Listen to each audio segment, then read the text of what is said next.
kita oma begini-begini, hilang 2 juta, 10 orang datang, 100 orang datang, ginjal di Pegadaian. Jadi mendingan gak usah jadi bupati Pak, takutnya sarang korupsi. Ya tuh, mending jadi artis, karena yang dia takuti hanya 2 hal. 1, dirjen pajak. Yang kedua, gereja perpuluhannya. Soalnya di gereja kadang minggu terakhir diumumin di atas mimbar, jangan lupa perpuluhan yang menjadi milik Tuhan. Bagi jemaat yang memberi, kembalikan apa yang Tuhan punya, jangan sampai Tuhan ambil dengan cara sendiri. Kita langsung nolak di gereja, yang bukan so ditodong ini kan. Apalagi kita ngasihnya harus tiap bulan. Nah, buat Cina Pak, kadang suka kepikiran kok 10% gitu. Maksudnya nggak bisa kurang gitu ya. 10 tiap bulan lagi. Dan gitu kita yang ngasih, ibu gembala yang pakai birkin.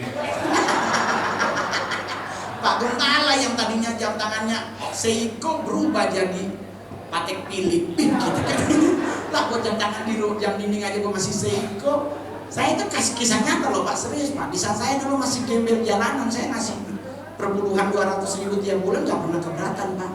Sampai saat jadi artis, penghasilan saya per bulan saya harus ngasih 40 juta ke gereja. Saya kok Tuhan kecil itu.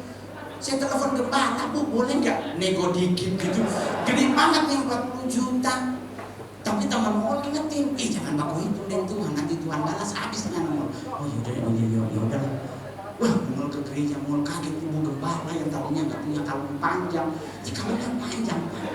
Saya langsung mikir, isi goblok di gue dibeli cincin. Duh, stres gue mau langsung ke Tuhan. Saya nggak ke gereja mau 9 bulan Tuhan marah bohong. Nggak ke gereja mau Tuhan, kita yang cari doi, dia yang beli cincin.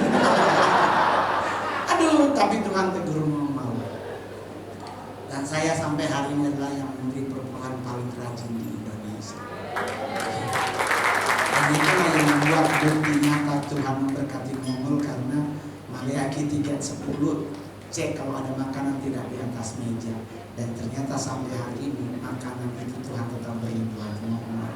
Ya, tapi orang nanya, yakin lo ngasih tiap bulan? Tidak. Saya tidak pernah ngasih perpuluhan tiap bulan Bapak Ibu. Saya memberi perpuluhan setiap kali saya dapat. Karena kalau saya kumpul, Cinanya yang keluar. Aduh, kayaknya sepatu Adidas baru keluar lagi nih sampah, batal perpuluhan. Tapi kalau saya ngasih perpuluhan, setiap kali saya manggung dapat honor, langsung saya transfer ke gereja, tidak menunggu berbulan. Itu. Jadi sampai hari ini dengan ribuan orang menjatuhkan Mongol, heboh Mongol sudah pindah agama, hebohin Mongol kumpul kebo. Paling top tuh heboh Mongol pindah agama. Padahal sorry Pak, selama babi kecap Manado masih ada, aku tidak akan pernah menjual Kristus dari hidupku. Sayang babi kecap Manado enaknya minta ampun sayang. Jadi sampai hari ini saya masih tetap nanggung. Besok saya juga dubbing film. Sabtu saya manggung hari Minggu saya manggung ibadah jam 8 pagi, terus acara di Kebun Jeruk jam 10:30, jam 1 ibadah gereja, malamnya pembekalan anggota MPR dan DPR RI. Kenapa lu di situ Mol? Karena di depannya kata teman kabarnya katanya ada Meliana. Mereka mau memberikan memotivasi anggota dewan. Kenapa mau diajak gitu? Dia mau biar lu yang PA-nya gitu. Mereka yang benernya lu yang miringnya. Ya, aman Bang. Udah kasih 2-3 menit ya. Ketakutan soalnya panitia yang makin panjang makin mahal bayarnya. Padahal tenang, ini juga full gospel berulang tahun ya. HTP jadi kue bukan ulang tahun ini kayaknya. Ini kayak kue nikah. Sama pesen kue. Ini kalau orang Manado datang, siapa yang mau kawin ini? Tapi nggak apa-apa. Buat para pengusaha yang hadir hari ini, apapun usaha yang Anda jalani, tetap sertakan Tuhan. Nggak usah khawatir orang mau bilang apa, lakukan aja selama masih Tuhan yang berperkara dalam hidup, maka semuanya pasti akan Tuhan berikan. Ya kan, nggak usah khawatir. Saya juga udah ratusan kali mau dijatuhin orang. dikirimin santet di depan rumah mongol, bahkan orang-orang rumah sampai pada ketakutan. Saya bilang enggak, saya nggak akan pernah ambruk rohaniku karena Tuhan yang janji sama mongol.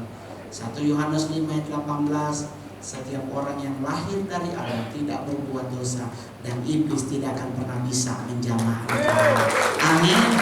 Jadi mulai hari ini gak usah takut sama setan di Indonesia, karena setan di Indonesia 80% difabel.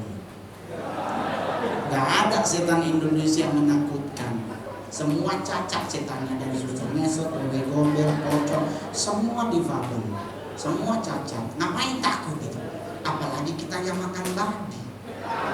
Ya kan? Bukannya Yesus ngusir setan di Gerasa, masuk kemana setannya? Ke babi. Berarti babi ada. Kita makan babi, berarti kita makanlah babi. Kalau begitu, terima kasih, Tuhan Yesus memberkati.